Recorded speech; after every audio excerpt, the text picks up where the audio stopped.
अस्सलाम वालेकुम फ्रेंड्स। आज के इस लेक्चर में हम जेनेटिक्स का पहला टॉपिक डिस्कस करेंगे, that is sex determination.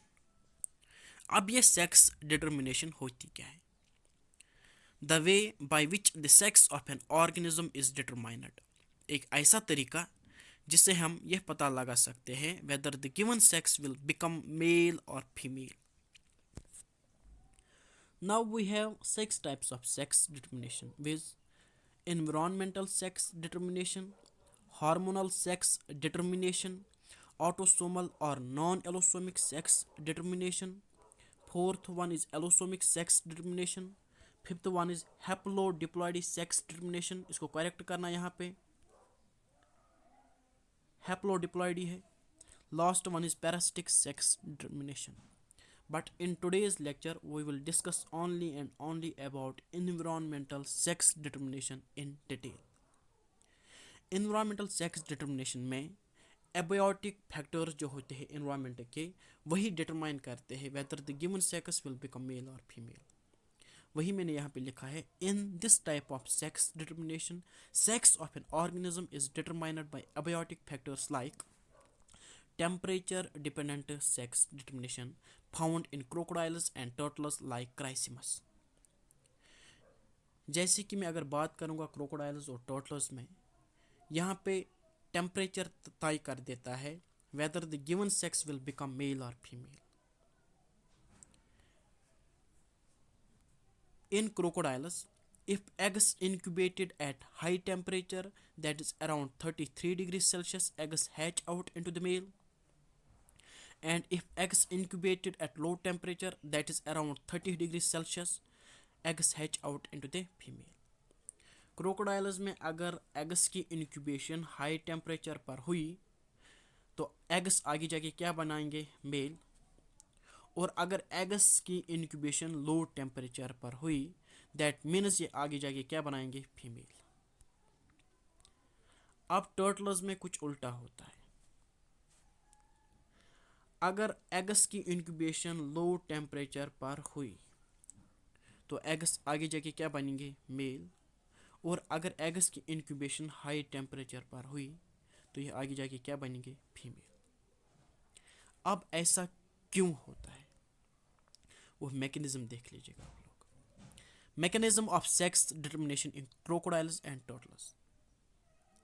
In both crocodiles and turtles, a gene called aromatase gene is present which produces a chemical called aromatase.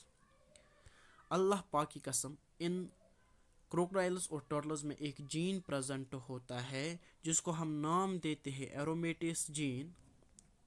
एरोमेटेस gene जो कि एक केमिकल को प्रोड्यूस करता है जिसको हम नाम देते हैं एरोमेटेस। अब इस केमिकल की खासियत देख लीजिएगा। यह केमिकल टेस्टोस्टेरोन को कन्वर्ट करता है एस्ट्राडायोल में, ठीक है ना। This chemical converts testosterone into estradiol. क्योंकि आपको पता ही होगा टेस्टोस्टेरोन के पास एंड्रोजेनिक एक्टिविटीज़ होते हैं और एस्ट्राडायोल के पास गाइनोजेनिक एक्टिविटीज़ होते हैं। That means testosterone is responsible for male characters and estradiol is responsible for female characters, ठीक है ना। अब देख लीजिएगा क्रोकोडाइल्स में होता क्या है, mechanism in crocodiles. In case of crocodiles, at high temperature aromatase gene inhibits, so it will not convert testosterone into estradiol. Crocodiles में हाई टेम्परेचर पे एरोमेटेस जीन इनहिबिट होता है। जब एरोमेटेस जीन इनहिबिट होगा तो लॉजिकली ये केमिकल एरोमेटेस केमिकल प्रोड्यूस नहीं होगा। जब एरोमेटेस केमिकल प्रोड्यूस नहीं होगा तो लॉजिकली टेस्टोस्टेरोन कन्वर्ट नहीं हो पाएगा एस्ट्राडायोल में, तो लॉजिकली जो गिवन सेक्स होगा वो क्या होगा? Mail. while as in case of turtles, at high temperature aromatase gene gets activated resulting in conversion of testosterone into estradiol. Turtles में हाई टेम्परेचर पे एरोमेटेस जीन एक्टिव होता है। दैट मीन्स ये केमिकल को प्रोड्यूस करता है। जब केमिकल को ये प्रोड्यूस करेगा वो टेस्टोस्टेरोन को एस्ट्राडायोल में कन्वर्ट करेगा, तो लॉजिकली जो गिवन सेक्स होगा उसमें क्या होगी, फीमेल। यस, ठीक है ना। अब आगे बढ़िए। Second type of environmental sex determination is egg size dependent sex determination found in Dinophilus, जो कि एक एनिलिडा है। इसमें क्या होता है, अगर एग का साइज छोटा होगा तो आगे जाके क्या बनेगा, मेल। और अगर एग का साइज बड़ा होगा तो आगे जाके क्या बनेगा, फीमेल।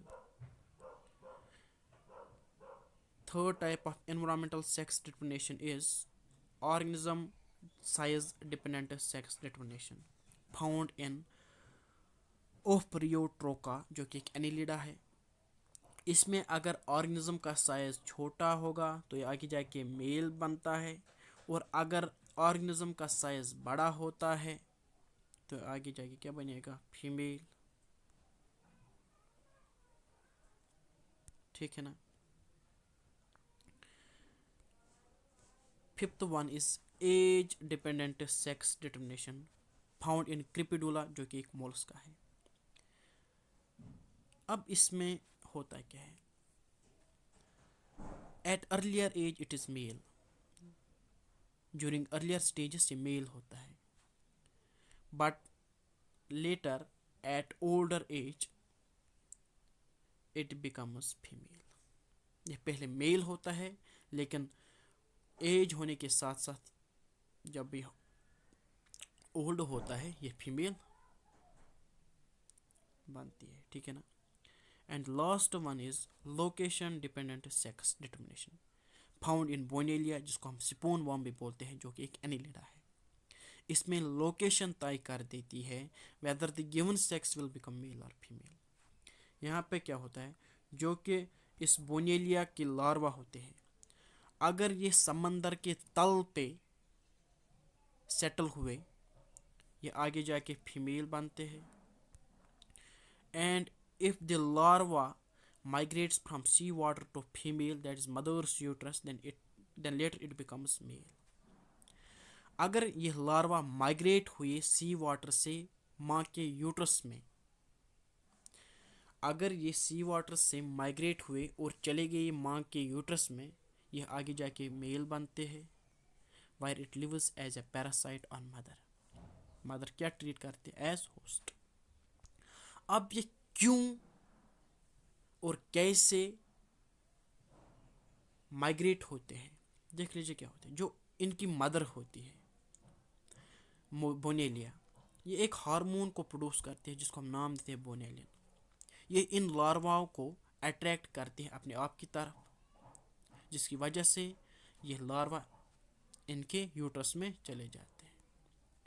होप आपको ये सब कुछ समझ आया होगा। Thanks for watching.